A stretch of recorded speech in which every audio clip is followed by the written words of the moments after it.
ধন্যবাদ আপনাকে।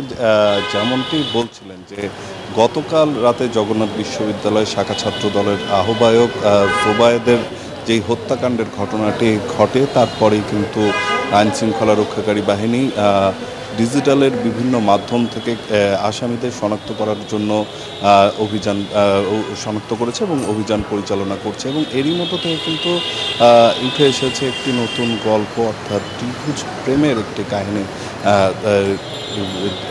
ধরেই কিন্তু এগোচ্ছে এই তদন্ত কার্যক্রম। আমরা এখন পর্যন্ত যতটুকু জেনেছি যে একজন নারীকে এরই মধ্যে আটক করে জিজ্ঞাসাবাদ করা হচ্ছে এবং তার যে প্রাক্তন প্রেমিক ছিল সেই এই হত্যাকাণ্ডের সাথে জড়িত বলে এখন পর্যন্ত কিন্তু প্রাথমিকভাবে ধারণা করছে পুলিশ এবং সেই অনুযায়ী তদন্ত কার্যক্রম এগোচ্ছে। এবং আমরা যেটা দেখেছি যে সিসিটিভির ফুটেজে দুজন কে দৌড়ে পালিয়ে যেতে সেই সিসিটিভির ফুটেজ ধরে কিন্তু এখন পর্যন্ত তদন্ত কার্যক্রম চলমান রয়েছে।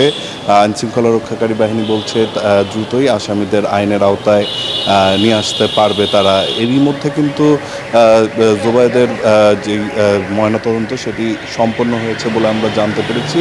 তার বিভিন্ন নমুনা সংগ্রহ করা হয়েছে শরীর থেকে এবং পাশাপাশি কিছুক্ষণের মধ্যেই তার মরদেহ পরিবারের কাছে হস্তান্তর করা হবে এবং বেলা 12টার দিকে জগন্নাথ বিশ্ববিদ্যালয়ে তার নামাজে জানাজা অনুষ্ঠিত হওয়ার কথা রয়েছে। তো সামগ্রিকভাবে যদি বলে অভিযান এখনও চলমান রয়েছে। নতুন কোনো আসামি অর্থাৎ যাদেরকে সিসিটিভির ফুটেজে দেখা গেছে তাদের কাউকে এখন পর্যন্ত আইনের আওতায় আনা সম্ভব হয়নি, তবে অভিযান চলমান রয়েছে। তো এই ছিল এখন পর্যন্ত বংশাল থানা থেকে আমার কাছে এখানকার সবশেষ তথ্য। জিকো, আপনাকে ধন্যবাদ।